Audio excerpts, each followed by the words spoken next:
So I bet you guys were expecting a D-Arts Venusaur review on Friday. Well, I was too, except I decided for the review to actually demonstrate how Bandai instructed you to attach his Vine Whip accessories. I went and did that, which required pulling a leaf off Venusaur's back, and the leaf's ball joint did not come with it. So yeah, that toy got super glued, re-added to the shelves, and will never be touched again for fear of anything else breaking. Thank you very much for your helpful instructions, Bandai.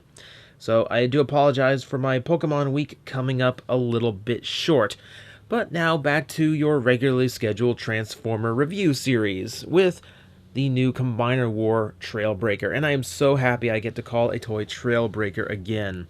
Now, one more thing before we get started, I do apologize for little blemishes and blotches of paint on my fingers as I review.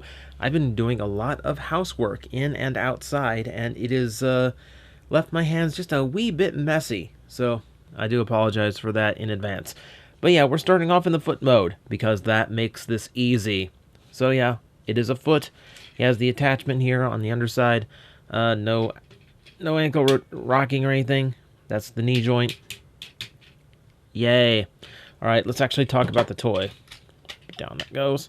And there we go. Trailbreaker. Back in his classic pickup truck mode. He is the official 84 Autobot who really was a pickup, though he does not have the camper shell that he has in his G1 incarnation. But hey, this is still pretty much a modern Trailbreaker as I was always hoping to get, aside from not quite the way I want. You get the point. I am happy to see this. Like, one thing I always worry about the movies is they override the original identities of some of these characters. You know, Ironhide ends up being the black pickup truck for the rest of eternity, and thankfully that did not happen. All the way around, pitch black plastic, everything else painted on. The windshield's done up in a baby blue, and the G1 striping down the side. I thought this was a very important detail to include, and I'm happy that they did it properly with the multi-shades going from yellow to orange to red. That's done right. Good on ya. I also liked seeing the rims on the wheels painted, because that's such an easy detail to lose, but I think, especially on an all-black vehicle mode, very necessary. Nothing painted on the rear, but the front does have the headlights and grille painted up in silver, and we can see an Autobot sigil there on the hood, which is pretty much a traditional spot for any of your Autobot sigil needs. For the most part, it's a pretty basic truck in all of its little facets and designs here. You can see some basic molding, things like rear view mirrors, a few lines down the truck bed, slight bit of a spoiler in the back. Nothing too heavy. Combiner War toys tend to be a little bit simpler in vehicle mode in detail, and that's not necessarily a bad thing. Nothing about it really looks bad or like it's missing or anything. It's just simple, and there's really nothing wrong with that. Now, he does have a few ports aside from on him, so we can demonstrate. He does come with the axe weapon, since this is an off-road remold, and that does plug into the side where it does absolutely nothing. You can rotate it around, pretend like the handle part is a gun of some sort, if that's what you choose. That part is also open up, so you can also plug it in there. You can plug it in here too as well. You also might notice there's a bit of a weird silver thing inside the truck bed. This may or may not be foreshadowing for some remolding in robot mode. So yeah, if you want to take out power lines, that's pretty much the mode you're going to go for. But what's really probably going to go back here is the hand, foot, gun, multi-accessory of doom, which I'll go ahead and fold up. This is kind of interesting. You can see there's a little bit of a gap molded in there, so this can attach to the back. And while this does not really do a whole lot aside from giving it a place to store, kind of restores a little bit of the G1 camper shell look, not to an extreme amount, but hey, they were at least thinking of something to do with it. It's interesting. I was almost expecting like this extra silver to come into play as like a replacement for his light bar at the top, but it never really does, and there's nowhere to plug it in for that. So, oh well. Let's get this guy transformed. So, that comes up.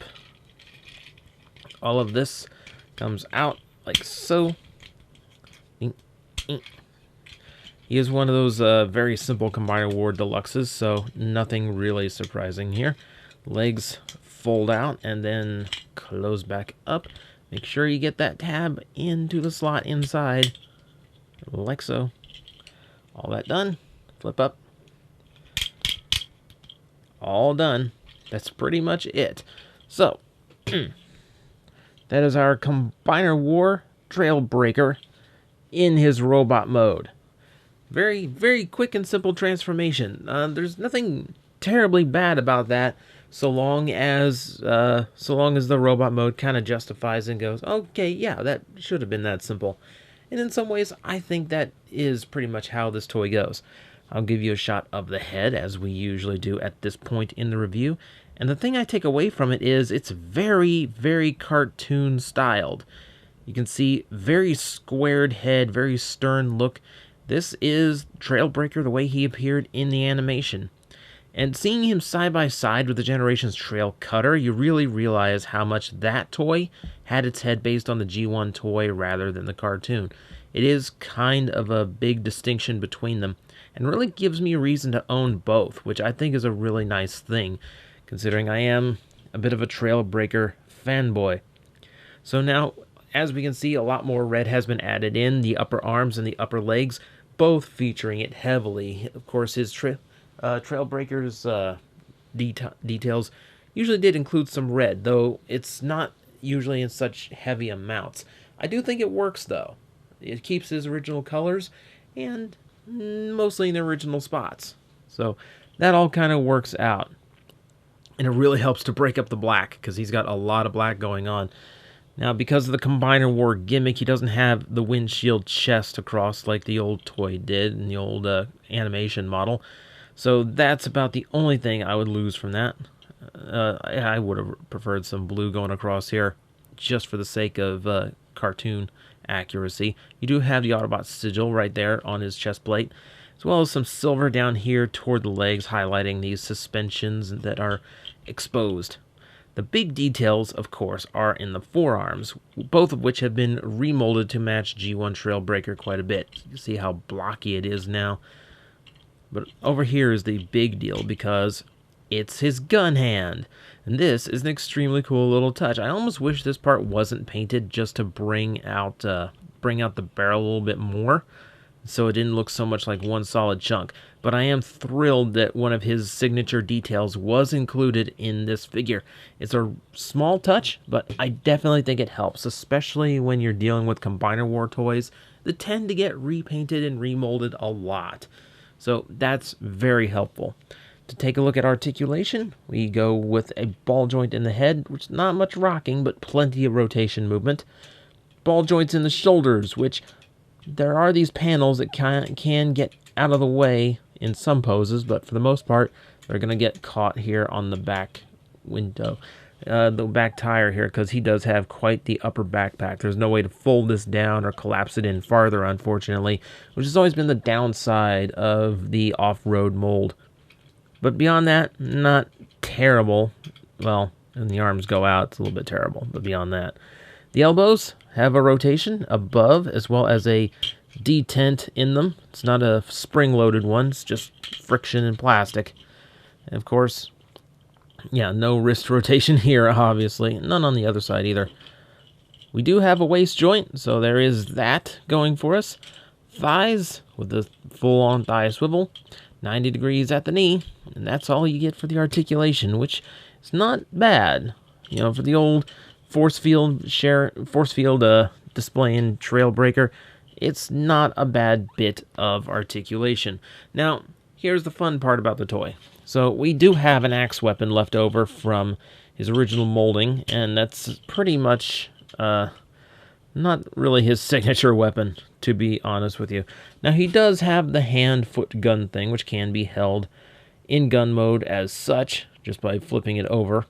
That's not really all that thrilling or accurate either. But if we're going to go like super inaccurate, we might as well just go all out with this. We'll fold it out into the actual hand mode, which you can see has been remolded quite a bit. It's got much more of a claw vestige to it now, with the extra silver paint that the hand-foot gun thing never actually gets, which which is kind of an interesting change for the Autobot. And you'll find that it actually plugs into his gun arm, which gives him this gigantic Hulk fist thing going on. It's very X-Brawn, and it's very funny. Actually, this toy would probably make a pretty good X-Brawn if you want it redone, because it does have a similar weapon, and yeah, now he's got this gigantic meat hook. This is actually kind of cool. It's a silly, fun little thing, but then again, all these 84 Autobots as combiners all pretty much fall into that it's silly but it's fun category.